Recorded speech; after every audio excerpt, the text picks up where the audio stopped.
اللهم صل على سيدنا محمد یا رب صل وسلم.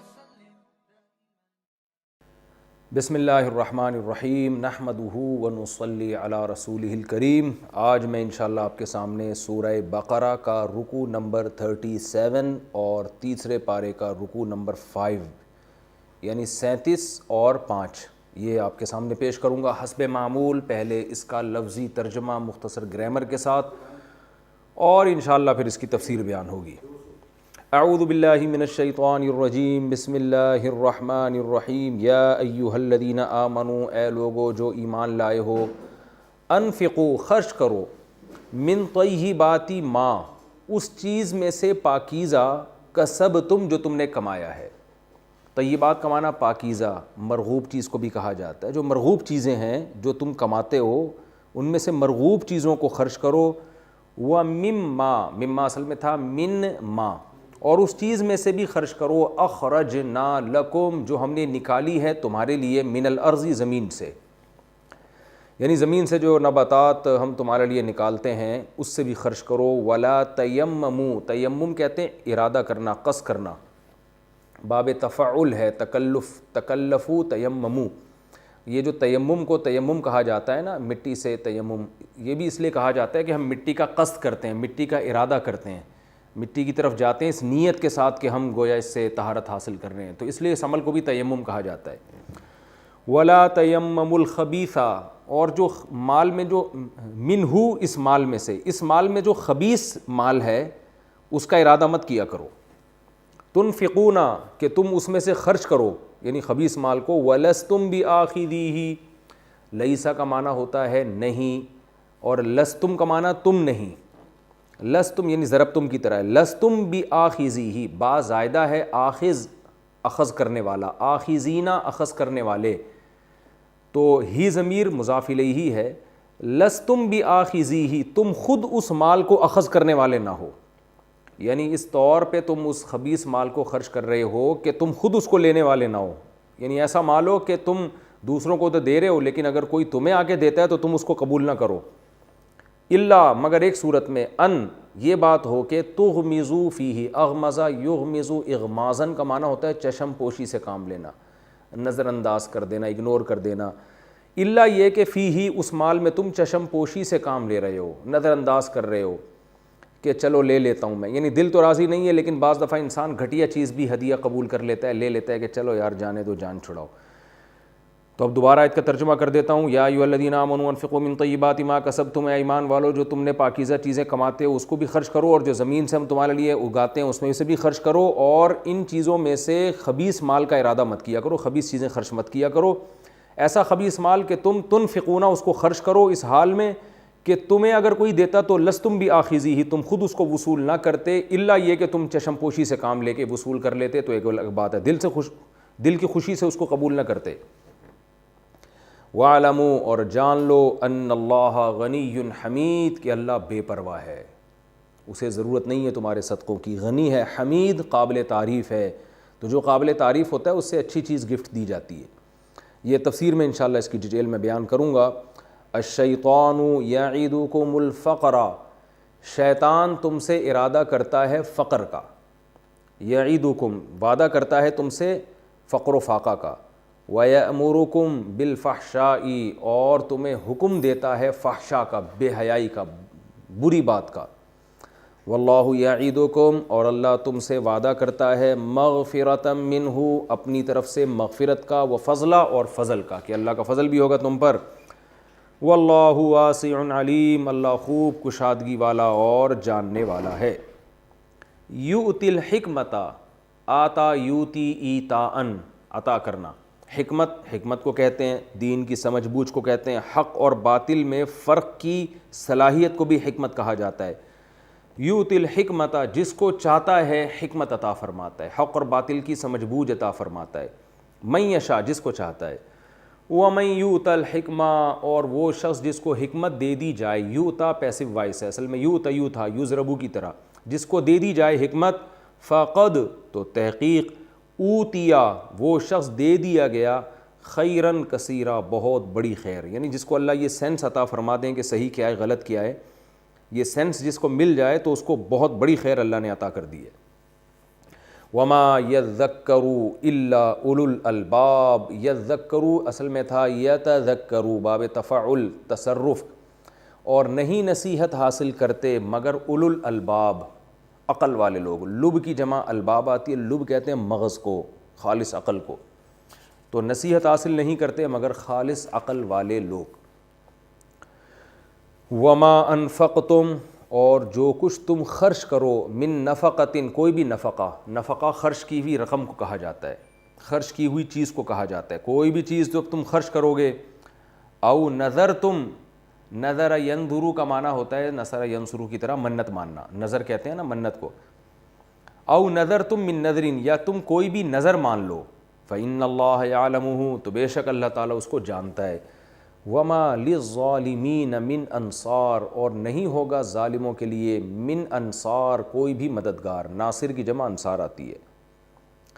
ان تبدو الصدقاتی، ان کا معنی اگر، تبدو اصل میں تھا تبدیو، ابدا یا یبدیو ابداءن، اکرم یکرم اکرامن کی طرح، اس کا معنی ہوتا ہے ظاہر کرنا، کہتے ہیں نا بادی النظر میں مجھے یہ چیز اچھی لگی، آپ نے یہ دیکھا ہوگا اس کو لوگ پڑھتے ہیں بادی النظر، تو یعنی ظاہری طور پر۔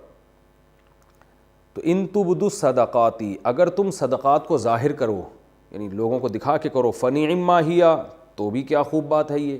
نعما یہ تعجب کا صیغہ ہے، تو کہا جاتا ہے نعم زید، نعم الرجل زید، نعم الرجل، کیا ہی اچھا آدمی ہے زید زید، تو اللہ فرماتے ہیں نعما، کیا ہی اچھا ہے، ہیا یہ کام، یعنی یہ بھی بہت اچھا ہے اگر لوگوں کو دکھا کے کر رہے ہو۔ وَإِن تُخْفُوهَا، اور اگر تم اس کو اخفا کرو، اخفا یا یخفی اخفاءً، اخفا یخفی اخفاءً پڑھا جاتا ہے، اس کا معنی ہوتا ہے چھپانا، اور اگر تم صدقے کو چھپاتے ہو، وَتُؤْتُوهَا، اور اس کو دیتے ہو صدقے الفقراء فقیروں کو، یعنی چھپا کے اگر دیتے ہو، فَهُوَ خَيْرٌ لَكُمْ، تو یہ تمہارے لیے زیادہ بہتر ہے، وَيُكَفِّرُ عَنْكُمْ مِنْ سَيِّئَاتِكُمْ، اور اللہ مٹا دے گا تم سے من سیئاتکم، تمہارے گناہوں کو، واللہ بما تعملون خبیر، بے شک اللہ تعالیٰ تمہارے عمل سے باخبر ہے۔ لیس علیکا، لیس کا معنی نہیں، نہیں ہے علیکا آپ پر، ہداہم ان کو ہدایت دینا، یعنی اے نبی اور اے وہ شخص جو قرآن کو پڑھ رہا ہے، ہر ایک سے خطاب ہے، ہر دعوت دینے والے سے خطاب ہے کہ آپ کے ذمے ان کو ہدایت دینا نہیں ہے، یعنی آپ کے ذمے تو صرف کام پہنچانا ہے، بات پہنچانا ہے، ان کو ہدایت پہ لانا آپ کے ذمے نہیں ہے۔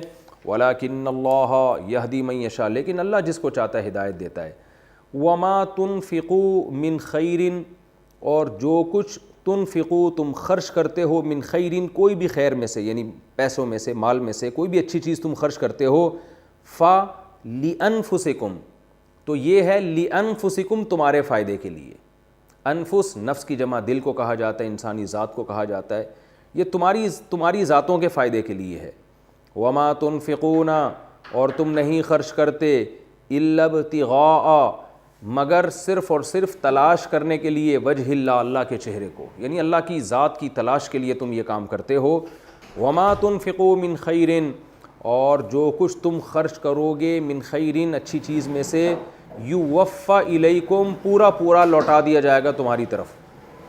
وفا کا لفظ میں کئی دفعہ ڈیفائن کر چکا ہوں، یوفا یصرفو یسبحو کی طرح ہے، یوفا یو تھا اصل میں، پورا پورا چکا دیا جائے گا تمہاری طرف، وانتم لا تظلمون، اور تم پر ظلم نہیں کیا جائے گا۔ للفقراء الذین، یہ صدقے جو ہیں للفقراء ان فقیروں کے لیے ہیں، الذین وہ لوگ احصروا فی سبیل اللہ جو بند کر دیے جائیں اللہ کے راستے میں۔ احصار کا معنی ہوتا ہے، حصار ہوتے ہیں نا کہیں باؤنڈری کھینچ دینا تو بند ہو جائے آدمی، تو احصروا جن کو بند کر دیا جائے، یعنی جو باؤنڈ ہو جائیں اللہ کے راہ میں۔ لا یستطیعون ضربا فی الارض، وہ نہیں استطاعت رکھتے زمین میں ضرب کی۔ ضرب کا ایک معنی چلنا پھرنا بھی آتا ہے، تو زمین میں چلنے پھرنے کی استطاعت نہیں رکھتے، وہ باؤنڈ ہو جاتے ہیں اللہ کی خاطر۔ یحسبہم الجاہل اغنیاء من التعفف، جاہل، جاہل سے مراد ہے وہ جاہل نہیں جو جاہل ہم جس کو اردو میں کہتے ہیں نا جاہل آدمی، یہاں جاہل سے مراد ہے وہ شخص جو ان کی حالت کو نہیں جانتا. تو ایک عام آدمی جن کو ان کی کنڈیشن کا نہیں پتہ، وہ شخص جس کے پاس علم نہیں ہے ان کی حالت کا، اس کو جاہل کہا گیا ہے. یہ اردو والا جاہل نہیں ہے جو ایک گالی ہے. تو یہ عالم بھی یہاں جاہل ہو سکتا ہے، یعنی عالم ہو کے بھی جس کو ان کی حالت کا نہیں پتہ کہ کتنے غریب ہیں، تو اس کو قرآن نے یہاں جہل سے تعبیر کیا کہ کم علم لوگ، یعنی جن کو ان کے حالات کا علم نہیں ہے. یحسبوہم، وہ ان کے بارے میں سمجھتے ہیں اغنیاء، ان کو سمجھتے ہیں غنی، مالدار. جن کو ان کے حالات کا علم نہیں ہے وہ کم علم لوگ ان کو اغنیاء سمجھتے ہیں. یحسبو کا معنی سمجھتے ہیں، ان کے حساب میں یہ ہے، ان کے گمان میں یہ ہے کہ یہ غنی ہے، مالدار ہے. کیوں سمجھتے ہیں؟ من التعفف، تعفف کی وجہ سے، پاک دامنی کی وجہ سے. عفت کہتے ہیں اپنے آپ کو بچانا برائی سے، اپنے آپ کو بے عزت ہونے سے بچانا. تو جو زنا سے بچتا ہے اس کو بھی عفیف کہا جاتا ہے، جو بھیک مانگنے سے بچتا ہے اس کو بھی عفیف کہا جاتا ہے. یعنی جو بھی اپنی عزت کو بچا کے رکھے گا اور صبر کرے گا تو وہ شخص عفیف ہے قرآن کی نظر میں. تو من التعفف جو ہے یہ باب تفعل ہے، اس میں تکلف زیادہ ہے، یعنی خوب اپنی عفت کی حفاظت کرتے ہیں. تو اس پاک دامنی کی وجہ سے لوگ ان کو سمجھتے ہیں کہ یہ غنی ہے، حالانکہ وہ تو بیچارے غنی نہیں ہوتے. تعرفہم بسیماہم، تم ان کو پہچانو گے. عرف یعرف کا معنی پہچاننا، تم ان کو پہچانو گے. بسیماہم، سیما علامت کو کہتے ہیں، چہرے پہ جو علامتیں ہوتی ہیں نا اس کو سیما کہا جاتا ہے. ان کے چہرے کی علامتوں سے تم ان کو پہچانو گے.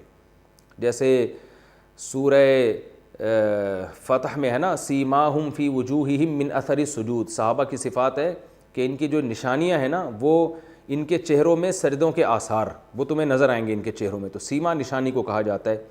تم ان کو ان کی چہروں کی نشانیوں سے پہچانو گے، جس سے پتہ چل جائے گا کہ یہ فقیر ہیں. لا یسألون الناس، یہ لوگ لوگوں سے سوال نہیں کرتے. الحافا، لپٹ کر. الحاف کا معنی ہوتا ہے لپٹ جانا. یہ لحاف جو اردو میں استعمال ہوتا ہے نا بالکل وہی ہے. لحاف رضائی کو کہتے ہیں نا جو آپ پر چپک جاتی ہے، لپٹ جاتی ہے. اب تو کمبل آ گئے ہیں، رضائیاں ختم ہو گئی ہیں. تو الحاف کا معنی بھی لپٹنا. یہ لوگ لوگوں سے لپٹ کے مانگتے نہیں ہیں. وما تنفقوا من خیر، اور کچھ بھی تم خرچ کرو گے خیر میں سے، فإن اللہ بہ علیم، تو بے شک اللہ اسے جانتا ہے. یہ تو اس رکوع کا لفظی ترجمہ ہو گیا اور مختصر گرامر بھی ہو گئی. اب ہم اس کی تفسیر کی طرف چلتے ہیں. اس میں بھی خرچ کرنے کا حکم ہے جیسے پہلے رکوع میں تھا، لیکن پہلے رکوع میں اور اس رکوع کے مضمون میں تھوڑا فرق ہے. پہلے تو یہ بتایا جا رہا تھا کہ ریاکاری سے اور احسان جتلانے سے عمل ضائع ہوتا ہے. اب بتایا جا رہا ہے کہ صدقات و خیرات دینے کس کو چاہیے، زیادہ تر مستحق کون ہے، علانیتاً دینے چاہیے یا چھپ کے دینے چاہیے، اور دینی کیا چیز چاہیے یہ بھی بتایا جا رہا ہے، اور کن اموال میں سے دینا چاہیے یہ بھی بتایا جا رہا ہے. یا ایھا الذین آمنوا، اے ایمان والو، انفقوا من طیبات ما کسبتم، جو کچھ تم کماتے ہو اس میں سے پاکیزہ چیزیں خرچ کیا کرو. طیبات، دیکھیں طیب کا لفظ ہوتا ہے مرغوب، پاکیزہ. تو حلال چیز کو بھی طیب کہا جاتا ہے. وہ چیز جو نفیس ہو، جو ذرا کوالٹی وائز اچھی ہو، اس کو بھی طیب کہا جاتا ہے. تو یہاں طیب سے مراد ہے جو کوالٹی کے لحاظ سے اچھی چیز ہو، اس کو طیب کہا جا رہا ہے.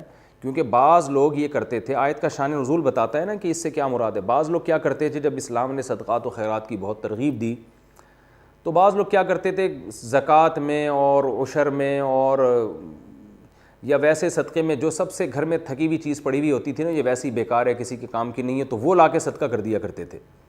اس پہ قرآن کی آیت نازل ہوئی کہ اے ایمان والو، جو کچھ تم کماتے ہو نا، کاروبار کرتے ہو، اس میں سے پاکیزہ چیز یعنی نفیس چیز خرچ کیا کرو. اور وَمِمَّا أَخْرَجْنَا لَكُم مِّنَ الْأَرْضِ، اور جو ہم زمین سے تمہارے لیے پیداوار اگاتے ہیں اس میں سے بھی خرچ کیا کرو. تو زمین کی جو پیداوار ہے اس میں جو خرچ ہے وہ عشر کہلاتا ہے، اور جو آپ کماتے ہیں ارننگ ہے تجارت کے ذریعے، اس میں جو خرچ کیا جاتا ہے اس کو زکوٰۃ کہا جاتا ہے. تو اس آیت میں زکوٰۃ کا بھی حکم دیا جا رہا ہے اور اس آیت میں عشر کا بھی حکم دیا جا رہا ہے. زکوٰۃ کے احکام تو تفصیل سے میں بتا چکا ہوں، میرے اس پہ کلپ ہیں، علماء بھی بتاتے رہتے ہیں، وہ میں یہاں جاؤں گا اس کی تفصیل میں تو بہت لمبی بات ہو جائے گی. تو آپ جو کچھ بھی ارننگ آپ کی ہو رہی ہے اس میں سے خرچ کرنا چاہیے. اور بعض علماء یہ بھی کہتے ہیں اس میں کوئی اسپیسیفک زکوٰۃ یا عشر کا تذکرہ نہیں ہے، بلکہ اس میں نفلی صدقہ بھی داخل ہے. یعنی ایک ترغیب دی جا رہی ہے کہ ایمان والو، جو کچھ بھی کماتے ہو نا، چاہے تمہاری جاب ہو، تمہاری سیلری ہو تو اللہ کی راہ میں بھی اس میں سے خرچ کیا کرو. ایک ترغیبی حکم ہے. اگر ہم اس سے زکوٰۃ مراد لیتے ہیں تو پھر واجب حکم ہے, اگر ہم زکوٰۃ مراد نہیں لیتے تو پھر ترغیبی حکم ہے. لیکن حکم کا حاصل یہ ہے کہ جو کچھ تم یعنی خرچ کس میں سے کرنا ہے اور کیا کرنا ہے, یہ دو باتیں بتائی جا رہی ہیں. کس میں سے کرنا ہے؟ جو کچھ کما رہے ہو اس میں سے. اس لیے کہ شیطان یہ دل میں ڈال سکتا ہے کہ بھئی کچھ پیسے تو انسان کو غریبی میں مل جاتے ہیں, کہیں سے ہدیہ آ گیا, ابا کا انتقال ہوا تو وراثت مل گئی, تو اس میں سے خرچ کرنا آسان ہوتا ہے کیونکہ اس میں خون پسینہ نہیں لگا ہوتا. تو اللہ فرماتے ہیں نا نا نا نا نا, اس میں سے تو کرنا ہے جس مال پہ خون پسینہ لگا ہے نا, جو محنت سے کمایا ہے, چاہے جاب کے ذریعے چاہے بزنس کے ذریعے, اس میں سے بھی خرچ کرنا پڑے گا تم کو. یعنی اگر تم چاہتے ہو اللہ کی کامل رضا تو اس میں سے بھی خرچ کرنا پڑے گا. اور جو زمین سے پیداوار اگتی ہے تو وہ ہم نے اگائی ہے, وہ تم نے نہیں اگائی ہے. مما اخرجنا لکم, جو ہم نے تمہارے لیے زمین سے اگائی ہے اس میں سے بھی تمہیں خرچ کرنا چاہیے. اور اس میں یہ تو یہ بتا دیا کن چیزوں میں سے. دوسری بات یہ کرنا کیا ہے, پاکیزہ مال, وہ ایسا مال جس کی طرف طبیعت مائل ہوتی ہے. ایسا نہ ہو کہ 3 دن کا گھر میں سڑا ہوا کھانا جو خود اب کھانے کا دل نہیں چاہ رہا, تو آپ نے کہا چونکہ میں ہر مہینے میرا صدقے کا معمول ہے تو یہی والی دال اٹھا کے فقیر کو پکڑا دو. اب تو اللہ فرماتے ہیں ایسا نہ کیا کرو. کیوں؟ ولا تیمم الخبیث منہ, خبیث چیز جس کی طرف انسان کی طبیعت مائل نہیں ہوتی تو اس مال میں سے اس خبیث کا ارادہ مت کیا کرو. خبیث کا ارادہ کہ بھئی میں زکوٰۃ میں, یہی جیسے جانوروں کی آپ زکوٰۃ نکال رہے ہیں تو اس میں جو سب سے مریل بکری تھی وہ آپ نے زکوٰۃ میں دے دی.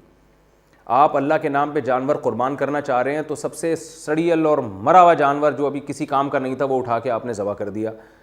اسی طرح آپ جو ہے نا وہ اپنی بزنس میں سے یا اپنی جاب میں سے جو سیلری آ رہی ہے اس میں آپ نے بہت ساری چیزیں خریدیں, تو اب جب صدقہ کرنا چاہ رہے ہیں تو اس میں آپ کے وہ کپڑے جو بالکل کسی کام کے نہیں ہیں, پھٹے پرانے کپڑے پیوند لگے ہوئے, وہ اٹھا کے آپ نے صدقہ کر دی اور یہ سمجھ رہے ہیں آپ کہ ماشاءاللہ میں بھی اب صدقات و خیرات کرنے لگا ہوں. تو اللہ فرماتے ہیں ایسا مت کیا کرو. تنفقون, یہ وہ مال ہے جس کو تم خرچ کر رہے ہو. وَلَسْتُمْ بِآخِذِيهِ إِلَّا أَن تُغْمِضُوا فِيهِ, اگر کوئی اور تمہیں یہ مال دیتا تو تم خود اس کو وصول کبھی نہ کرتے, اللہ یہ کہ چشم پوشی سے کام لیتے.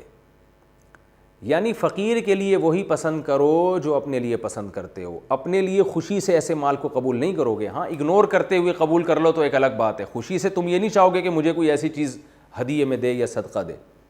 تو جو اپنے لیے پسند کرتے ہو وہی کسی دوسرے کے لیے پسند کرو. یہ اس آیت کی تفسیر ہے. اچھا, اس میں یہ خوب سمجھ لیں, یہ جو قرآن نے کہا ہے نا وَلَا تَيَمَّمُ الْخَبِيثَ مِنْهُ, کہ اس میں خبیث چیز کا ارادہ مت کرو, اس میں صاف بتا دیا کہ باقاعدہ بیکار چیز ارادہ کر کے صدقہ کرنا یہ بری بات ہے. اس میں 2 حالتیں مستثنیٰ ہیں. 2 صورتوں میں خبیث چیز بھی صدقہ کی جا سکتی ہے. ایک صورت تو یہ کہ آپ کے پاس نفیس مال ہے ہی نہیں, آپ خود غریب ہیں, آپ کے پاس جو کچھ پڑا ہوا ہے وہ ہے ہی لو کوالٹی کا, آپ خود غریب ہیں اور آپ صدقہ کرنا چاہ رہے ہیں, تو ایسی مجبوری میں اگر آپ خبیث چیز بھی صدقہ کر دیں گے تو کوئی گناہ نہیں ہوگا. جیسے حدیث میں آتا ہے اتقوا النار ولو بشق تمرۃ, اگر تمہارے پاس ایک کھجور ہے اور تم جہنم کی آگ سے بچنا چاہتے ہو صدقہ کر کے تو کوئی بات نہیں, اسی میں سے اتنا سا ٹکڑا توڑ کے کسی غریب کو دے دو. اب وہ اتنا سا ٹکڑا کیا غریب کے کام آئے گا, لیکن تمہاری استطاعت اتنی ہے تو پھر ٹھیک ہے. تو اگر کوئی کم تر چیز, لو کوالٹی کی چیز صدقہ کر رہا ہے اس لیے کہ ہائی کوالٹی کی چیز صدقہ کرنے کی اس بیچارے میں طاقت ہی نہیں ہے, تو پھر اس میں کوئی گناہ نہیں ہے. ایک بات ہو گئی. دوسری بات یہ ہو گئی کہ جو لوگ بھی صدقات و خیرات کرتے ہیں وہ معمول تو ان کا یہی ہوگا کہ ایک بہت لو کوالٹی کی چیز صدقہ نہ کیا کریں. لیکن اگر کوئی چیز گھر میں لو کوالٹی کی پڑی ہوئی ہے اور وہ ضائع ہو رہی ہے تو اب یہاں صدقہ کرنے کا مقصد اس کو ضائع کرنے سے بچانا ہے تو بھی یہ جائز ہے. مثال کے طور پر کھانے ہی کی مثال لے لیں. آپ کی عادت ہے غریبوں کو کھانا کھلانے کی, آپ اچھا کھانا کھلاتے ہیں, دیگے بنواتے ہیں, ان کو کھلاتے ہیں, پیٹ بھر کے غریب کھاتے ہیں, اللہ نے آپ کو استطاعت دی ہے. ایک دن کیا ہوا کہ گھر میں آپ نے فریج کھول کے دیکھا تو یار 4 دن کی دال پڑی ہوئی ہے. تو اب آپ کا جو صدقے کا معمول چل رہا ہے وہ تو اچھا کھانا ہی کھلا رہے ہیں آپ, لیکن آپ نے کہا یار یہ دال کھانے میں تو آئے گی نہیں, یہ میں کچرے میں پھینکوں گا, اس سے بہتر نہیں کسی غریب کو دے دی جائے. تو ایسی صورت میں اگر آپ وہ کسی غریب کو دیتے ہیں تو وہ اس آیت میں داخل نہیں, اس میں آپ کو انشاءاللہ گناہ نہیں ہوگا, کیونکہ آپ کا مقصد جو اصل صدقات و خیرات آپ کر رہے ہیں وہ تو اچھی کوالٹی کی چیزیں ہی صدقہ کر رہے ہیں. یہ آپ اس لیے صدقہ کر رہے ہیں کہ اس میں صدقہ مقصد نہیں ہے, بلکہ اس میں مقصد ہے کسی چیز کو ضائع ہونے سے بچایا جائے. صدقہ ایک ضمن میں ہو رہا ہے کہ ضائع ہونے سے نہیں کھائیں گے تو خراب ہو جائے گی یا کچرے میں پھینکنا پڑے گی، تو اس سے بہتر ہے بھائی کسی کے کام آ جائے۔ تو یہاں صدقہ مقصود نہیں ہوتا، بلکہ یہاں مقصد ہے اس چیز کو ضائع ہونے سے بچانا۔ اب پھینکنے سے بہتر ہے کہ آپ اس کو کسی غریب کو صدقہ کر دیں۔ اس کی مثال بالکل ایسے ہے جیسے اللہ حرام مال سے صدقہ قبول نہیں کرتا، لیکن علماء کہتے ہیں آپ کو بینک سے جو سود ملا ہے اب وہ پھینکنے سے بہتر ہے کہ آپ وہ کسی غریب کو دے دیں۔ یہاں بھی صدقہ مقصد نہیں ہے، بلکہ یہاں ہے اس حرام سے جان چھڑانا۔ تو اب حرام سے جان چھڑانے کے لیے کچرے میں پھینکیں گے، ضائع ہوگا، تو بہتر ہے کسی کے کام آ جائے، لیکن اس میں ثواب کی نیت نہیں کی جا سکتی، وہ خالص حرام ہے۔ یہاں ثواب کی نیت بھی آپ کر سکتے ہیں کہ اللہ ضائع ہونے سے بچانے کے لیے میں نے کہا کہ کچرے میں پھینکنے سے بہتر ہے کسی غریب کو کھلا دیا جائے، وہ کھا لے گا، تو یہاں ثواب بھی ملے گا آپ کو۔ یہ اس آیت میں داخل نہیں ہے۔ ایک بات تو یہ ہو گئی۔ دوسری بات کیا ہوئی کہ یہ جو قرآن نے کہا پاکیزہ چیزیں اور بالکل لو کوالٹی کا مال نہیں ہونا چاہیے، اعلیٰ کوالٹی کا ہونا چاہیے، تو اعلیٰ میں درمیانی کوالٹی بھی شامل ہے۔ اس میں پوری امت کا اجماع ہے کہ زکوٰۃ میں، قربانی میں اور ان تمام چیزوں میں درمیانی درجے کی چیز اگر دے گا نا کوئی تو وہ بھی جائز ہے، وہ بھی طیبات میں داخل ہے۔ یعنی اس سے بہت اعلیٰ کوالٹی مراد نہیں ہے، بہت اعلیٰ چیز دے گا تو اور اچھی بات ہے، لیکن بس ادنا نہ دے۔ ادنا سے مراد یہ کہ وہ چیز جو معاشرے میں گھٹیا سمجھی جاتی ہے، جس کو قرآن نے بتایا کہ کوئی تمہیں دے تو تم قبول نہ کرو اس کو، ایسی چیز نہ دو، تو درمیانے درجے کی۔ تبھی فقہا نے بیان کیا ہے نا کہ قربانی کے جانوروں کی جو شرطیں فقہا نے بیان کی ہیں کہ اللہ کے نام پہ جب جانور قربان کریں تو اتنا بوڑھا نہ ہو کہ وہ چلا ہی نہ جا رہا ہو اس سے، اور کان کٹا ہوا نہ ہو اس کا، اور دم نہ کٹی ہوئی ہو، اور بیماری نہ لگی ہوئی ہو کہ چل ہی نہ سکتا ہو، اندھا نہ ہو۔ تو یہ سب اسی آیت کی روشنی میں فقہا نے شرطیں بیان کی ہیں کہ درمیانے درجے کا جانور ہونا چاہیے، یعنی عیب سے پاک ہونا چاہیے۔ ورنہ لوگ کیا کرتے، جتنے لنگڑے لولے اندھے جانور ہیں سارے قربان کر دیتے، بقرعید کی قربانی بھی ہو جاتی اور وہ جانور بھی ٹھکانے لگ جاتے، تو وہ ایک ٹینشن ختم کرنے کے لیے قربانی کا سہارا لیا جاتا ہے۔ اس لیے منع کر دیا فقہا نے کہ جانور جو ہے درمیانے درجے کا ہوگا، اس میں یہ عیب نہیں ہوں گے۔ تو اسی طرح زکوٰۃ میں بھی فقہا بیان کرتے ہیں کہ اگر جانوروں کی زکوٰۃ نکالنی ہے، کسی کے پاس بکریاں ہیں تو بکری زکوٰۃ میں دینی ہے تو درمیانی درجے کی، ایسا بھی نہ ہو کہ سب سے کم تر درجے کی جو بکری تھی وہ آپ نے زکوٰۃ میں دے دی۔ اونٹ کا نصاب بھی ایسا ہی ہے، گائے کا نصاب بھی ایسا ہی ہے۔ اور آج کل تو جو شہروں میں جو تاجر لوگ ہیں وہ جب پیسے سے زکوٰۃ دیں گے تو یہ ساری ٹینشن ویسے ہی ختم ہو جائے گی۔ تو اس لیے ہماری نظر میں افضل طریقہ یہی ہے کہ زکوٰۃ پیسوں یعنی کرنسی میں دی جائے۔ کرنسی میں پھر فقیر کو اختیار ہوتا ہے کہ وہ اپنی مرضی سے جو چاہے وہ خرید لے اس سے، کیونکہ کرنسی کی ویلیو کم نہیں ہوتی۔ یعنی اگر 10 روپے ہیں تو اس کا مطلب 10 روپے ہے، جبکہ چیزیں جو ہے نا ان کی ایک چیز 10 کی بھی ہو سکتی ہے، 100 کی بھی ہو سکتی ہے، 5 کی بھی ہو سکتی ہے۔ گھٹیا کوالٹی کی ہوگی وہی 5 کی ہے، وہی چیز اچھی کوالٹی میں 100 روپے کی ہوگی۔ تو جو کرنسی ہے نا وہ تو اس میں یہ نہیں ہوتا کہ زیادہ قیمت کی ہے یا کم قیمت کی، اس لیے اگر کرنسی کی صورت میں آپ زکوٰۃ ادا کرتے ہیں یا صدقہ کرتے ہیں تو یہ سب سے افضل ہے۔ اور اگر کرنسی کے علاوہ آپ صدقہ کرنا چاہیں تو عام حالات میں بہتر تو یہ کہ سب سے اعلیٰ کوالٹی دیا کریں، نہیں تو درمیانی کوالٹی کی چیزوں کو صدقہ کرنا چاہیے۔ یہ ہمیں ان آیات سے پتہ چلتا ہے۔ اللہ نے فرمایا ان اللہ وَاعْلَمُوا ان اللہ غنی حمید، جان لو کہ اللہ غنی اور حمید ہے۔ اللہ مستغنی ہے۔ جو مالدار یعنی جب جو مالدار ہوتا ہے نا اس کو اچھی کوالٹی کی چیز دی جاتی ہے، ٹرخانے والا کام نہیں کیا جاتا۔ تو اللہ بھی غنی ہے، جب ہمیں کچھ دے رہے ہو تو یہ نہ سمجھو کہ ہم فقیر اور محتاج ہیں۔ تو گویا اللہ نے بتا دیا کہ تم جو فقیروں کو دے رہے ہو نا تو اصل میں یہ فقیروں کو نہیں دے رہے، تم اصل میں اللہ کو دے رہے ہو۔ حمید قابل تعریف ہے، تو جو قابل تعریف ہوتا ہے اس کو جو ہے نا اسی حساب سے دیا جاتا ہے۔ الشیطان یعدکم الفقر، اللہ تعالیٰ چونکہ ہماری نفسیات سے واقف ہیں، اب ہم نے تو سوچا ہوا تھا جتنے پرانے کپڑے جو جہیز کے ہماری والدہ کو ملے تھے 50 سال پہلے، ہم صدقے کا ثواب حاصل کریں گے وہ کپڑے صدقہ کر کے، اور پھر پورے سال ہم آرام سے بیٹھ جائیں گے، صدقہ بھی ہو گیا، تسلی بھی ہو گئی، اور قرآن کی آیتوں پر بھی عمل ہو گیا۔ اور وہ جو دادی اماں کو جہیز میں پیٹی ملی تھی جس کے تالے بھی پرانے زمانے کے ہیں، اس میں 2-4 نایاب چیزیں نکلی ہیں، وہ بھی صدقہ کر دیں گے۔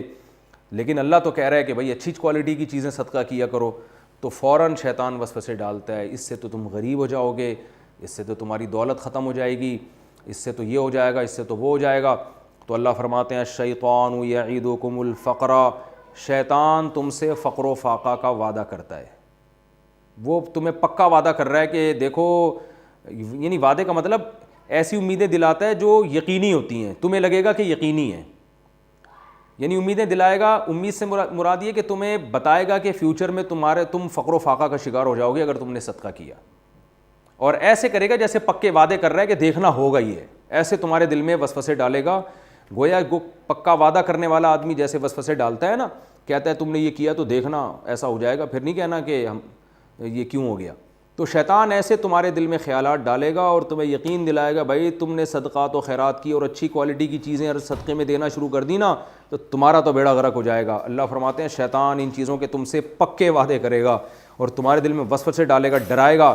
وَيَأْمُرُكُمْ بِالْفَحْشَاءِ, اور اس بیس پر تمہیں بے حیائی کا حکم دے گا. فحشا اصل میں تو بے حیائی کو کہا جاتا ہے, بیہودہ کام, لیکن یہاں کنجوسی کو بے حیائی سے تعبیر کیا جا رہا ہے, اس لیے کہ بعض سخاوت کی چل رہی ہے نا, تو یہاں فحشا کا مطلب وہ بے حیائی نہیں ہے جس کو عرف میں بے حیائی کہا جاتا ہے, بلکہ یہاں بے حیائی سے مراد ہے کنجوسی. تو کنجوسی کو اللہ تعالیٰ نے بے حیائی کے لفظ سے تعبیر کیا ہے, اس لیے کہ بے حیائی کا برا ہونا سب کی سمجھ میں آتا ہے. کنجوسی کو ہر آدمی برا نہیں سمجھتا, بلکہ اس کو کفایت شعاری, قناعت پسندی اور فیوچر کی پلاننگ, ان خوشنما نعروں سے تعبیر کیا جاتا ہے. تو اس لیے اللہ نے فرمایا کہ شیطان تمہیں کنجوسی جیسی بے حیائی کا حکم دے گا. تو یہ گویا کہ یہ بھی بے حیائی کی طرح ہے, جیسے بے حیائی کو ہر سلیم الطبع آدمی نفرت کرتا ہے بے حیائی سے, تو ایسے ہی کنجوسی بھی اللہ کی نظر میں بے حیائی جیسی ہے, یہ بھی ہر سلیم الطبع آدمی کو اس سے نفرت ہونی چاہیے. تو شیطان تم سے فقر و فاقہ کے وعدے کر کر تم کو بے حیائی کے حکم دے گا. واللہ یعیدکم مغفرہ, لیکن اللہ تم سے مغفرت کے وعدے کرتا ہے, تمہارے گناہ معاف کرے گا صدقوں کے بدلے میں, منہ اپنی طرف سے. وہ فضل, اور فضل کے وعدے بھی کرتا ہے. فضل کا مطلب کرو اللہ کی راہ میں خرچ, اللہ تم پر اور فضل کرے گا, کیونکہ رزق کے خزانے اللہ کے ہاتھ میں. واللہ واسع علیم, اللہ وسعت والا, کشادگی والا ہے, بڑھانے والا ہے, علیم جانتا بھی ہے. کیا مطلب, تم جب صدقے کرو گے تو اللہ جانتا ہے تمہاری نیکیوں کو, تو وہ غافل تھوڑی بیٹھا ہے, لہذا ریٹرن کرے گا, وہ لوٹائے گا, وہ تمہیں دنیا میں بھی نوازے گا, آخرت میں بھی نوازے گا. تو اس آیت سے بھی پتہ چلتا ہے کہ فقر و فاقہ کا خوف نہیں کرنا چاہیے. یاد رکھیں اس آیت کا صحیح مفہوم کیا ہے. اگر آپ کی آمدن بہت تھوڑی ہے اور آپ کے گھر کے واجب خرچے بھی پورے نہیں ہو رہے, آپ کی آمدن پہلے ہی کم ہے اور گھر میں بیوی بچوں کا جو ضروری خرچہ ہے وہ بھی پورا نہیں ہو رہا, تو بعض لوگ کیا کرتے ہیں, پھر بھی ساری رقم اٹھا کے صدقہ کر دیتے ہیں اور کہتے ہیں کہ قرآن کہہ رہا ہے کہ شیطان تمہیں فقر و فاقہ سے ڈرائے گا. تو یاد رکھیں یہاں یہ مراد نہیں ہے, کیونکہ کبھی ایک آیت کو دیکھ کے فیصلہ نہیں کیا جاتا, قرآن کے دوسرے احکام اور احادیث سامنے رکھی جائیں تو اس سے پتہ چلتا ہے کہ اس سے مراد وہ صدقات و خیرات ہیں جو گھر کے واجب خرچے نکالنے کے بعد آپ کریں گے. اس لیے کہ رسول اللہ صلی اللہ علیہ وسلم نے فرمایا کہ جب خرچ کرو تو ابدأ بمن تعول, سب سے پہلے ان پہ خرچ کرو جو تمہارے اہل و عیال ہیں, ان کی بنیادی ضرورتیں آپ کو بہرحال پوری کرنی ہیں, پھر جو بچے گا وہ صدقہ کرنا ہے. کیونکہ اگر غالب گمان آپ کو یہ ہے کہ بھائی میں نے اگر پہلی تاریخ کو تنخواہ آئی اور ساری مدرسے میں یا مسجد میں یا فلاں غریب کو کھلا دیا تو میں فقیر ہو جاؤں گا, پورے مہینے نہ گیس کا بل دینے کے پیسے بچیں گے, نہ بچوں کی تعلیم کے, نہ کچھ بھی نہیں بچے گا, تو پھر آپ کے لیے خرچ کرنا حرام ہے. کیونکہ قرآن مجید کے الفاظ ہیں سورہ بنی اسرائیل میں کہ کیا ہے, وَلَا تَجْعَلْ يَدَكَ مَغْلُولَةً إِلَىٰ عُنُقِكَ, نہ اپنے ہاتھ کو گردنوں سے باندھو, بالکل ایسے کنجوس بھی نہ بن جاؤ. وَلَا تَبْسُطْهَا كُلَّ الْبَسْطِ, اور ایسے پھینکنا بھی نہ شروع کر دو کہ تمہاری جیب میں کچھ بچے ہی نہیں اپنے واجب حقوق ادا کرنے کے لیے. وَابْتَغِ بَيْنَ ذَلِكَ سَبِيلًا, درمیانی راستہ اختیار کرو. درمیانی راستہ کیا ہے کہ اپنے اور گھر کے جو بنیادی اور بیسک ضرورتیں ہیں وہ بہرحال پوری کرنی ہیں, اس کے بعد جو اضافی ہوگا وہ اللہ کی راہ میں جس کا جتنا حوصلہ ہے وہ اس حساب سے خرچ کرے. تو ایسے موقع پہ بھی شیطان پھر فقر و فاقہ سے ڈراتا ہے, تو پھر ایسے موقع پہ اللہ کہہ رہے ہیں شیطان سے مت ڈرو, بلکہ اس خرچ کرنے سے اللہ تمہارے مال میں اور برکت دے گا. تو یہ خوب اچھی طرح سمجھ لیں. تو اور آج ایسا ہی ہو رہا ہے, ہم جو ہے نا واجب خرچے تو بہت تھوڑے ہوتے ہیں, اس کے بعد تو بھی عیاشیوں میں سارا پیسہ لگ رہا ہے, خرچ تو کرنے کی توفیق ہم لوگوں کو نہیں ملتی ہے, اور وجہ اس کی یہی ہے کہ انویسٹمنٹ میں لگے رہتے ہیں اور شیطان ڈراتا رہتا ہے, بھائی یہ بھی بنا لو, یہ بھی بنا لو, کل روپیہ بچائیے, کل کام آئے گا, لکھا ہوتا ہے نا بینکوں کے باہر, تو بس بچاؤ بچاؤ بچاؤ اسی فکر میں لگے ہوئے. اللہ کہہ رہے ہیں خرچ کرو خرچ کرو خرچ کرو, اللہ دے گا تمہیں انشاءاللہ.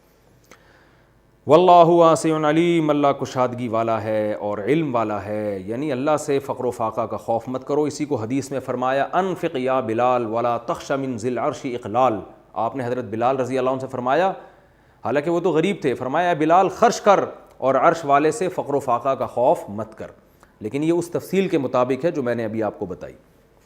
فرمایا یؤتی الحکمت من یشاء، جس کو چاہتا ہے اللہ حکمت عطا کرتا ہے، یعنی دین کی سمجھ بوجھ، صحیح اور غلط کا میں فرق کرنے کی تمیز اللہ عطا کر دیتا ہے۔ اس کا فائدہ کیا ہوتا ہے کہ وہ فیصلہ کرتا ہے پھر کہ خرچ کرنا ہے یا نہیں کرنا۔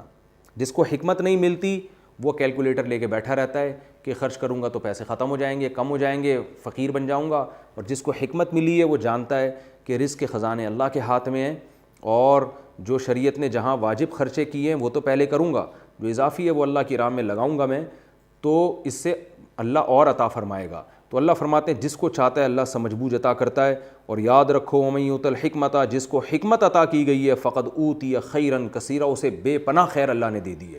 تو اللہ سے حکمت کی دعا مانگنی چاہیے، اور حکمت صحیح اور غلط میں تمییز کرنے کی صلاحیت پیدا ہو جانا، یہ بہت بڑی اللہ کی نعمت ہے۔ دنیا کا سب سے بڑا مسئلہ یہی ہے، وما یذکر الا اولو الالباب، اور اللہ فرماتے ہیں نصیحت صرف عقل والے ہی حاصل کرتے ہیں، احمقوں کو نصیحتیں حاصل نہیں ہوتیں۔ وما انفقتم من نفقۃ او نذرتم من نذر فإن اللہ یعلم، اللہ دوبارہ ترغیب دے رہے ہیں کہ تم کوئی بھی خرچ کرو گے نا نفقہ، اور کوئی بھی منت مانو گے، منت بھی ایسے ہوتی ہے، ایک تو ہوتا ہے نا انفاق ویسے ہی خرچ کرنا، اور ایک ہوتی ہے منت۔ منت کا مطلب اگر اللہ نے میرا فلاں کام کر دیا تو میں اللہ کی راہ میں اتنے پیسے صدقہ کروں گا، تو یہ بھی ایک منت ہے۔ تو اللہ فرماتے ہیں یہ بھی اگر تم مانتے ہو تو اللہ اسے جانتا ہے، اس پہ بھی تمہیں ثواب دے گا۔ تو منت کا حکم یہی ہے کہ اگر آپ نے مشروط منت مانی تھی کہ اگر اللہ نے یہ کیا تو میں یہ اتنے پیسے خرچ کروں گا، تو وہ منت پوری کرنا واجب ہے، اور یہ بہت سخت حکم ہے شریعت کا۔ اس میں بعض دفعہ لوگ ایسی منتیں مان لیتے ہیں کہ میں اپنی پورا مال صدقہ کروں گا، تو پھر پورا مال صدقہ کرنا ان پہ واجب ہو جاتا ہے سوائے اپنے کھانے پینے کے پیسے۔ تو اس لیے منت ماننے سے پہلے سوچنا چاہیے، اور منت زبان سے ہوتی ہے، دل میں نیت سے نہیں ہوتی۔ تو منت نمازوں کی بھی ہوتی ہے، حج کی بھی ہوتی ہے، جو بھی عبادات ہیں ان کی منت جو ہے نا مانی جاتی ہے، پوری کرنا واجب ہے۔ البتہ جو کام عبادت میں نہیں ہے براہ راست، یعنی عبادت مقصودہ میں نہیں ہے، اس کی منت منعقد نہیں ہوتی۔ جیسے کوئی کہے کہ میرا اگر یہ کام ہو گیا تو میں تبلیغ میں 40 دن لگاؤں گا، یا میں اتنے پارے تلاوت کروں گا، تو اس منت کا پورا کرنا واجب نہیں ہے، کیونکہ تلاوت ثواب کا کام تو ہے لیکن براہ راست عبادت نہیں ہے۔ تبلیغ میں وقت لگانا ثواب کا کام تو ہے لیکن براہ راست عبادت نہیں ہے، بلکہ عبادت کا ایک ذریعہ ہے۔ تو ہر ثواب کا کام منت میں پورا نہیں۔ اس کی مثال ایسے ہے جیسے آپ کہیں کہ میرا فلاں کام ہو گیا تو میں ابا سے اخلاق سے بات کروں گا، تو یہ منت ابا سے تو اخلاق سے ویسے ہی بات کرنا واجب ہے، لیکن یہ منت کی وجہ سے آپ پر واجب نہیں ہوگی، کیونکہ یہ براہ راست عبادت نہیں ہے، بلکہ ایک شریعت کا حکم ہے آپس کے معاملات میں کہ ایک دوسرے سے اچھا سلوک کرو۔ تو عبادات میں جیسے حج ہے، روزہ ہے، زکوٰۃ ہے، صدقہ ہے، ان چیزوں کی منتیں پوری واجب کرنا لازم ہوتا ہے، بشرطے کہ زبان سے منت مانی ہو۔ اور منت جو ہے یہ معلق بھی ہوتی ہے، غیر معلق بھی۔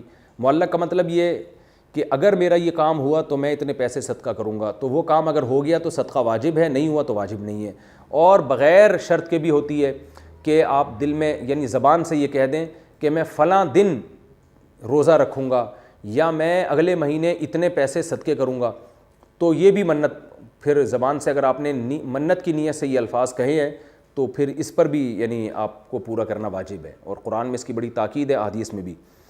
دوسری بات ایک یہ ہے کہ منت جو ہے نا ایک ایسی چیز ہے جو شریعت میں جو معلق منت ہے اس کو پسند نہیں کیا گیا۔ حدیث میں آتا ہے کہ منت جو شخص مانتا ہے نا تو اس کے ذریعے ہوتا وہی ہے جو تقدیر میں لکھا ہوا ہے، لیکن کنجوسوں کی جیب سے پیسہ نکلتا ہے۔ حدیث کا مفہوم بیان کر رہا ہوں، یعنی ایک آدمی ویسے خرچہ کرتا نہیں ہے تو اللہ اس کو بیماریوں میں ڈال دیتا ہے، پھر وہ منتیں مانتا ہے کہ میں ٹھیک ہو گیا تو میں اتنے پیسے صدقہ کروں گا۔ تو یہ کنجوسوں کی جیب سے پیسے نکالنے کا ایک طریقہ ہے۔ تو اس سے پتہ چلتا ہے کہ ویسے ہی صدقہ کرنا چاہیے، منتیں مان کے صدقہ اپنے اوپر واجب کرنا شریعت میں پسند نہیں ہے، اور اس کو ناپسند کرنے کی ایک وجہ یہ جائز تو ہے لیکن پسند کیوں نہیں ہے، اس کی ایک وجہ یہ ہے کہ گویا ایک طرح سے اللہ سے مقابلہ ہو رہا ہے کہ اللہ اگر تو میرا مریض ٹھیک کرے گا تو میں صدقہ کروں گا، ٹھیک نہیں کرے گا تو جاؤ ہم بھی نہیں کر رہے صدقہ۔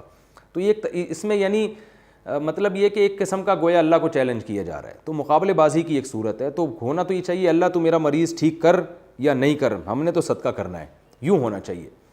تو بہرحال منت ایک شرعی حکم ہے, اگر کوئی مانتا ہے تو پوری کرنا واجب ہے. تو اللہ نے فرمایا تم کوئی بھی خرچ کرتے ہو یا منت مانتے ہو تو اللہ جانتا ہے, اس کا ثواب تمہیں ملے گا. اور ظالموں کے لیے قیامت کے دن کوئی مددگار نہیں ہے, جو کنجوس لوگ ہیں, جو اللہ کی راہ میں خرچی نہیں کرتے. ان تبدوا الصدقاتی, اب تک تو یہ بیان تھا کن چیزوں میں سے صدقہ کرنا ہے, کیا صدقہ کرنا ہے. اب بتایا جا رہا ہے کیسے صدقہ کرنا ہے, لوگوں کو دکھا کے کرنا ہے یا چھپا کے کرنا ہے. تو اللہ فرماتے ہیں اگر تم صدقات و خیرات دکھا کر کرو گے, ظاہر کر کے کرو گے, فنعم ہی, تو بھی یہ بڑا اچھا کام ہے, بشرطے کہ ریا نہ ہو. کیونکہ پچھلے رکوع میں یہ تفصیل سے بات گزر چکی ہے کہ پبلک کو دکھانے کے لیے اگر کام ہو رہا ہے تو ثواب نہیں ملتا. تو یہاں ویسے ہی دکھانے کے لیے کام دکھا کے کر رہے ہو تو بھی ٹھیک ہے. وَإِن تُخْفُوهَا, لیکن اگر تم چھپا کے کرتے ہو, وَتُؤْتُوهَا الْفُقَرَاءَ, اور غریبوں کو دیتے ہو چھپا کے, یعنی فَهُوَ خَيْرٌ لَكُمْ, تو یہ تمہارے لیے زیادہ بہتر ہے اور اللہ تمہارے گناہوں کو معاف کرے گا. گناہ تو دکھا کے صدقہ کریں گے تو بھی معاف کرے گا, لیکن چھپا کے صدقہ کرنے میں گناہ کی معافی کا امکان زیادہ ہے. واللہ بما تعملون خبیر, اللہ تمہارے عمل سے باخبر ہے. تو یہ اصل میں عام حالات میں حکم دیا گیا کہ نارملی صدقہ چھپا کے کرنا یہ دکھا کے کرنے سے زیادہ افضل ہے. عام حالات میں اصل حکم یہی ہے جو قرآن نے بیان کیا, اور اس میں گناہوں کی معافی زیادہ ہے. اور صحیح حدیث میں آتا ہے, آپ صلی اللہ علیہ وسلم نے فرمایا سب سے افضل صدقہ یہ ہے ما تنفق یمینہ لا تعلم شمالہ ما تنفق یمینہ, کہ دائیں ہاتھ سے دے تو بائیں کو بھی پتہ نہ چلے. یہ نارملی حکم ہے, لیکن بعض دفعہ یہ حکم چینج ہو جاتا ہے. یعنی اصل قانون تو یہی ہے کہ چھپا کے صدقہ کیا کریں, لیکن بعض دفعہ یہ حکم چینج ہو جاتا ہے اور دکھا کے کرنا زیادہ افضل بن جاتا ہے. وہ جب لوگوں کو ترغیب دینا مقصد ہو, جیسے باپ اپنے بیٹوں کو بیٹیوں کو ترغیب دے رہا ہے تو ان کے سامنے اپنی بہنوں پہ خرچ کر رہا ہے, تاکہ بچے جب بڑے ہوں تو یہ بھی اپنی بہنوں پہ خرچ کرنا سیکھیں. اور باپ اپنے ماں باپ پہ اپنی اولاد کو دکھا کے خرچ کر رہا ہے, تاکہ جب یہ بوڑھا ہو تو ان کے بچوں کو بھی خیال آئے کہ ہم نے ماں باپ پہ خرچ کرنا ہے. کوئی جو ہے نا مفتی ہے, کوئی عالم ہے, کوئی بزرگ ہے, وہ لوگوں کو دکھا کے سب کو کھانا کھلا رہا ہے, تاکہ لوگوں کو ترغیب ہو کہ بھائی دیکھو جب یہ کھلا سکتے ہیں تو ہمارا بھی فرض بنتا ہے کہ ہم کھلائیں. میں نے بڑے بڑے علماء کو دیکھا ہے جو بڑے غریب تھے, لیکن جب وہ چندے کا اعلان کرتے ہیں تو اپنی جیب سے پیسے نکال کے پہلے ڈال رہے ہوتے ہیں. ہم نے دیکھا ہے لوگوں کو دکھانے کے لیے کہ بھئی دیکھو ہم کم آمدن میں ہو کے بھی اتنا کچھ کر رہے ہیں, تو آپ جن کو اللہ نے زیادہ دیا ہے وہ زیادہ کریں. تو اگر لوگوں کو ترغیب دینے کے لیے آپ دکھا کے خرچ کر رہے ہیں, تعلیم کے لیے, تو پھر اس صورت میں دکھا کے خرچ کرنا زیادہ افضل ہے. لیکن عام اصل حکم یہی ہے کہ چھپا کے خرچ کیا جائے. تو اس لیے علماء فرماتے ہیں کہ کبھی دکھا کے کریں اور زیادہ تر چھپا کے کریں. لیس علیک ھداھم ولکن اللہ یہدی من یشاء, لیس علیک ھداھم ولکن اللہ یہدی من یشاء. اس آیت کا ایک شان نزول ہے. صحابہ کرام بعض دفعہ اپنے کافر رشتہ داروں پہ بھی مال خرچ کیا کرتے تھے تاکہ ان کو ایمان کی توفیق ملے.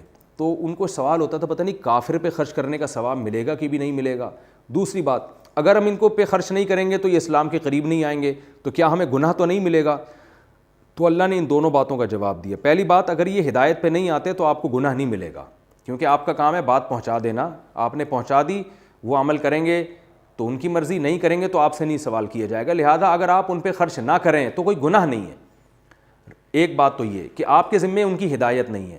دوسری بات یہ کہ خرچ کرنے پر اللہ کی طرف سے پابندی نہیں ہے. وہ کافر پہ بھی خرچ کریں گے تو ثواب ملے گا. اور یہ نہ سوچو کہ یہ تو اللہ کا نافرمان ہے تو ہم اس کو کیوں کھلا رہے ہیں. تو بتا دیا کہ تم جو اس کو کھلا رہے ہو نا اپنے فائدے کے لیے کھلا رہے ہو, کہ تم اپنے فائدے کے لیے کھلا رہے ہو تو ثواب یعنی اہل ایمان ہی کو لوٹے گا اس کا. تو کافر کو اتنا فائدہ نہیں ہوگا جتنا تمہیں فائدہ ہوگا. لہذا غیر مسلم کو بھی تم کھانا کھلا سکتے ہو اور اس پہ بھی صدقہ کر سکتے ہو. لیس علیک ھداھم, اللہ نے فرمایا اے نبی آپ پر ان کی ہدایت فرض نہیں ہے ان کافروں کی. اور نبی کے توسط سے سب قیامت تک آنے والے مسلمانوں کو بتایا جا رہا ہے کہ آپ پر فرض نہیں ہے. ولکن اللہ یہدی من یشاء, یہ تو اللہ کے ہاتھ میں جس کو چاہتا ہے ہدایت دیتا ہے, جس کو چاہتا ہے بغیر صدقے کے بھی ہدایت دے دے گا. یعنی کافر پہ خرچ نہیں بھی کرو گے تو بھی مسلمان ہو جائے گا, اور کرو گے ہو سکتا ہے نہ ہو مسلمان. تو ذمہ داری آپ کی نہیں ہے. رہی بات صدقے کی, وما تنفقوا من خیر, تو تم کوئی بھی خیر کا کام کرتے ہو خرچ کرتے ہو فلانفسکم, تو اپنے فائدے کے لیے کر رہے ہو. تو کافر کو بھی اگر کھلا رہے ہو تو اپنے فائدے کے لیے کھلا رہے ہو، تو فائدہ تم ہی کو ہوگا، اس لیے کھلا دیا کرو۔ وما تنفقون الا ابتغاء وجہ اللہ، اور جو کچھ تم خرچ کر رہے ہو یہ اللہ کی رضا کے لیے کر رہے ہو، تو لہذا اس میں کوئی حرج نہیں ہے کہ کافر کو کھلاؤ یا مسلم کو کھلاؤ۔ وما تنفقوا من خیر یوفی الیکم، اور جو کچھ تم خیر کا کاموں میں خرچ کرو گے تمہاری طرف لوٹایا جائے گا، یعنی غیر مسلم کو بھی کھلاؤ گے، اس پہ بھی خرچ کرو گے تو فائدہ تم ہی کو ہوگا۔ وانتم لا تظلمون، اور تم پر ظلم نہیں کیا جائے گا، تمہارا کوئی نقصان اس میں نہیں ہوگا۔ اس میں 2-4 منٹ ذرا زیادہ لوں گا تاکہ یہ رکوع کمپلیٹ ہو جائے، اور چونکہ اس میں جو علمی نکات تھے وہ میں نے تفسیر کے دوران ہی بیان کر دیے ہیں، لہذا وہ الگ سے میں ہائی لائٹ نہیں کروں گا، پھر ہم اگلے ایپیسوڈ میں اگلے رکوع کی طرف جائیں گے۔ اللہ نے فرمایا تم پر ظلم نہیں ہوگا، یہاں ظلم سے تعبیر کیا ہے، گویا اللہ پورا پورا بدلہ دیں گے، اس میں کمی نہیں کریں گے، تو اس لیے، ورنہ اللہ تھوڑی ظلم کر سکتا ہے، اگر اللہ بدلہ نہ بھی دے تو بھی یہ ظلم نہیں ہے، یعنی اللہ ہم سے ہمارے زبان میں بات کر رہے ہیں، ہمارے الفاظ میں بات کر رہے ہیں، تو اس سے یہ بھی پتہ چلتا ہے کہ غیر مسلم پہ خرچ کرنا بھی جائز ہے۔ البتہ وہ غیر مسلم جو میدان جنگ میں آپ سے لڑ رہا ہو، یہ اسلام دشمنی کر رہا ہو، اس پہ خرچ کرنا جائز نہیں ہے، قرآن میں یہ دوسرے مقام پہ اللہ نے بتایا ہے، اور یہ 28ویں پارے میں صاف طور پہ ہے کہ جو اسلام دشمن ہے ان پہ نہیں تم خرچ کر سکتے، ان سے اچھا سلوک نہیں کر سکتے۔ ہاں جو اسلام دشمن نہیں ہے، محض وہ ایک دوسرے مذہب کو فالو کر رہے ہیں تو ان پہ خرچ کیا جا سکتا ہے، اور اگر اسلام کی تبلیغ کے لیے کیا جائے تو اور اچھی بات ہے۔ یہ اس آخری آیت جو ہے اس میں اللہ نے بتا دیا کہ کون لوگ خیرات کے زیادہ مستحق ہیں۔ للفقراء الذین، فرمایا صدقے کرو کس کو، میں نے بتایا تھا اس رکوع میں سب سے پہلے یہ بتایا ہے کہ کس مال میں خرچ کرنا ہے، 2 چیزیں بتا دیں، یہ خلاصہ بتا رہا ہوں، 2 چیزوں میں خرچ کرنا ہے، یعنی پیداوار میں بھی اور جو کماتے اس میں بھی۔ دوسرا اللہ نے بتا دیا کہ کیا خرچ کرنا ہے، تو بتایا پاکیزہ مال کو خرچ کرنا ہے۔ تیسرا بتا دیا کیسے خرچ کرنا ہے، تو بتایا کہ دکھا کے بھی کر سکتے ہو، چھپا کے بھی کر سکتے ہو، چھپانا زیادہ بہتر ہے، اور چوتھا غیر مسلم پہ بھی خرچ کر سکتے ہو۔ اب آخر میں بتایا جا رہا ہے کون لوگ اس کے اولین مستحق ہیں، دینا کس کو ہے، تو للفقراء الذین احصروا فی سبیل اللہ، سب سے زیادہ مستحق وہ لوگ ہیں جن میں 2 کوالٹی ہیں۔ ایک تو یہ کہ انہوں نے اپنے آپ کو اسلام کی خدمت کے لیے باؤنڈ کر لیا ہے، احصروا فی سبیل اللہ، اللہ کے راستے میں بند ہیں، چاہے وہ مجاہدین ہو جو بارڈر پہ لڑ رہے ہوتے ہیں، وہ کما نہیں سکتے بیچارے، چاہے وہ تبلیغی جماعت میں کوئی شخص ہو جس نے دین کی خدمت کے لیے اپنے آپ کو وقف کر دیا، چاہے وہ دینی مدارس کے طلبہ ہوں جو علم میں صبح و شام مشغول ہیں اور اس علم حاصل کرنے کی وجہ سے کما نہیں سکتے، جیسے کہ اصحاب صفہ تھے، عبداللہ بن مسعود اور کچھ صحابہ تھے جو چبوترے پہ آ کے بیٹھ گئے تھے کہ جب بھی نبی گزریں گے ان سے ہم کوئی حدیث لیں گے، انہوں نے 24 گھنٹے اپنے آپ کو وقف کر دیا تھا علم حاصل کرنے کے لیے۔ اور قرآن میں آتا ہے کہ کچھ ایسے لوگ معاشرے میں ہونا ضروری ہیں جو اپنے آپ کو علم کے لیے وقف کر دیں، فلولا نفر من کل فرقۃ منہم طائفۃ لیتفقہوا فی الدین، کچھ ایسے لوگ ہونے چاہیے جو دین میں تفقہ کے لیے فارغ ہو جائیں بالکل، تو اس میں دینی مدارس کے طلبہ بھی داخل ہیں کہ جو اب کما نہیں سکتے، کیونکہ کمانے کی فکر کریں گے تو علم کون حاصل کرے گا۔ اسی طرح وہ علماء جنہوں نے اپنے آپ کو دینی خدمتوں کے لیے وقف کر دیا ہے اور اس بیس پر نہ وہ بزنس کر سکتے ہیں نہ وہ جاب کر سکتے ہیں، وہ اوڑھنا بچھونا ان کا دین کی تبلیغ ہے، تو ہر وہ شخص جو اللہ کی راہ میں باؤنڈ ہو گیا ہو، صحابہ کرام جنہوں نے مکہ سے مدینہ ہجرت کی اللہ کی خاطر، دین کی خاطر، دین کو دنیا میں غالب کرنے کی خاطر، اب وہ بیچارے کاروبار چھوڑ کر آ گئے، اب وہ بزنس کر نہیں پا رہے ہیں کیونکہ مل نہیں رہا ہے اجنبی جگہ پہ، تو ہر وہ شخص جو اس بیس پہ فقیر ہو، غریب ہو کہ اس نے اپنے آپ کو باؤنڈ کر لیا ہے، یعنی باؤنڈ کر دیے گئے ہیں وہ اللہ کی راہ میں، اور لا یستطیعون ضربا فی الارض، زمین میں چل پھر نہیں سکتے، یہاں چلنے پھرنے سے مراد مطلق چلنا نہیں، یعنی کمانے کے لیے چل پھر نہیں سکتے وہ، تو یحسبهم الجاہل اغنیاء من التعفف، تو ایک کوالٹی تو ان میں یہ ہو کہ اللہ کے دین کے لیے اپنے آپ کو وقف کر دیا ہو، دوسری کوالٹی کیا ہو کہ مستغنی ہو، بھیکاری نہ ہو کہ لوگوں کے سامنے ہاتھ پھیلاتے ہوں، ایسی حالت ہو کہ عام آدمی ان کو سمجھتا ہو کہ یہ مالدار ہیں، یعنی وہ کبھی اپنی ضرورت لوگوں کے سامنے بیان نہیں کرتے، اور تعفف اور پاک دامنی کی وجہ سے لوگ ان کو مالدار سمجھتے ہیں۔ تعرفہم بسیماہم، اللہ فرماتے ہیں فقر و فاقہ کی یہ حالت ہے کہ بسا اوقات ان کے چہروں سے تمہیں پتہ چل جائے گا کہ یہ غریب ہیں، حلیے سے پتہ چل جائے گا کہ یہ غریب ہیں، یعنی ایسے حالات ان کے ہو جاتے ہیں۔ لا یسألون الناس الحافا، لوگوں سے چپک کے مانگتے نہیں ہیں، یہاں مراد یہ نہیں ہے کہ بغیر چپکے مانگتے ہیں، بلکہ فقیر عام طور پہ چمڑ جاتا ہے انسان سے، تو یہ فقیروں کی ایک عام عادت بیان کی جا رہی ہے، مقصد یہ ہے کہ لوگوں سے مانگتے نہیں ہیں وہ، تو اس لیے اللہ فرماتے ہیں سب یہ ہیں اصل مستحق۔ یہ خوب ذہن میں رکھیں، اس کا مطلب یہ نہیں ہے کہ ان کے علاوہ لوگ مستحق نہیں ہیں، بلکہ اولین مصداق یہ لوگ ہیں، سب سے پہلے ان کا حق ہے کہ ان کو دیا جائے، کیونکہ یہ مانگتے نہیں ہیں، اپنی عزت نفس کا خیال کرتے ہیں، اور اپنے دامن کو لوگوں کے سامنے داغدار ہونے نہیں دیتے. تو جب ان کی تحقیق کرو گے تو پتہ چلے گا کہ یہ مستحق تھے. کچھ علامتیں ہیں جن سے پتہ چل جائے گا کہ یہ لوگ مستحق ہیں. ایک علامت یہ بھی ہے کہ ایک آدمی صبح و شام دین کی تبلیغ میں لگا ہوا ہے تو ظاہر ہے وہ کہاں کما رہا ہوگا, کس وقت کما رہا ہوگا. تو جو مجاہدین ہوتے ہیں یا جو لوگ اپنے آپ کو وقف کر دیتے ہیں دین کی خدمت کے لیے, جو بیچارے غریب طلبہ مدرسوں میں بیٹھے ہوئے ہیں اور واقعی علم بھی حاصل کر رہے ہیں, مدرسے میں ان کا مقصد صرف کھانا پینا نہیں ہوتا, پراپر طریقے سے علم میں مشغول بھی ہیں, تو ان کے حالات سے یہی لگ رہا ہے کہ یہ کہاں کمائیں گے, کس وقت کمائیں گے, ٹائم کہاں ان کے پاس کمانے کا. تو یہ بھی ایک ظاہری علامت ہے جس سے پتہ چلتا ہے کہ یہ لوگ مستحق ہیں. تو اللہ فرماتے ہیں کہ وما تنفقوا من خیر, تم جو بھی خیر میں سے خرچ کرو گے فإن اللہ بہ علیم, تو اللہ اس کو خوب جانتا ہے, اللہ اس کا بدلہ دے گا. تو خوب سمجھ لیں یہ اولین مستحق ہیں. اس کا یہ مطلب نہیں کہ اس کے علاوہ لوگ مستحق نہیں ہیں, کیونکہ قرآن میں آتا ہے مانگنے والے کو بھی دو. اگر وہ مستحق ہے تو جو مانگ رہا ہے اس کا بھی حق ہے کہ اس کو دیا جائے. للسائل والمحروم, اللہ نے ہمارے مال میں سائلین کا بھی حق رکھا ہے. یہ جو علمی نکات تھے میں نے اسی کے ضمن میں بیان کر دی ہیں. اب انشاءاللہ ہم اگلے ایپیسوڈ میں اگلا رکوع بیان کریں گے. اللہ تعالیٰ سمجھنے کی عمل کی توفیق عطا فرمائے. وما علینا الا البلاغ.